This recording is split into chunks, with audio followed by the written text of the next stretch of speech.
Les pizzas au bon coulis de tomates et le ketchup sur vos frites. C'est bon.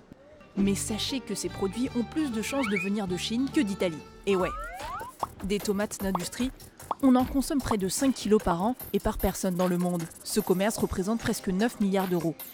Dans son livre L'Empire de l'or rouge, enquête mondiale sur la tomate d'industrie, le journaliste Jean-Baptiste Mallet décrit un cycle de production mafieux. C'est en Italie, à la fin du 19e siècle, que le système prend racine. La culture et la transformation de la tomate s'intensifient et la mafia ne tarde pas à s'intéresser à ce business juteux. 100 ans plus tard, des industriels italiens établissent un pacte avec les officiels chinois pour installer des usines en Chine, parce que ça coûte moins cher de produire là-bas. En Chine, le circuit est supervisé par des généraux de l'armée. Des femmes, des prisonniers et même des enfants se retrouvent à récolter le fruit rouge, au point que l'Empire du Milieu devient le premier exportateur mondial de concentré de tomates. Tous les ans, le pays transforme plus de 5 millions de tonnes de tomates. Dans la province du Xinjiang, au nord-ouest du pays, les tomates sont ramassées, transformées en concentré, mises dans des barils, puis exportées vers le monde entier. Des géants de l'agroalimentaire comme Heinz, Unilever, Nestlé achètent le produit qu'ils incorporent à leurs recettes, comme le ketchup. De leur côté, les industriels italiens importent du concentré originaire de Chine, d'Espagne ou de Californie.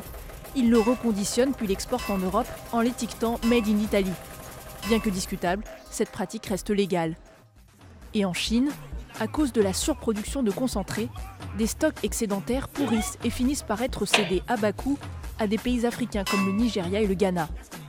Pour le rendre plus appétissant, les industriels chinois n'hésitent pas à le couper avec des additifs comme du colorant, de l'amidon, du dextrose. La part d'additifs peut atteindre jusqu'à 70% du produit, mais qu'importe. En Afrique, les autorités corrompues ferment les yeux sur ces barils frelatés. Et au fait, la tomate italienne, elle existe encore, notamment dans la région des Pouilles. Mais là-bas, ce n'est pas l'armée, c'est la mafia qui emploie des clandestins au sein d'un système quasi esclavagiste. Si vous achetez une conserve de tomates pelées, il y a des chances pour qu'elles aient été récoltées par un migrant, payé 1 centime d'euro par kilo ramassé. Alors que faire? Repenser notre système de libre-échange? Demander au pays plus de transparence au niveau de l'étiquetage? Et pourquoi pas faire son concentré soi-même avec des tomates de son jardin? Mange des tomates du Peugeot.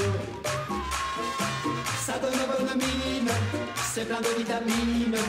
Vitamine ABC, c'est bon pour la santé.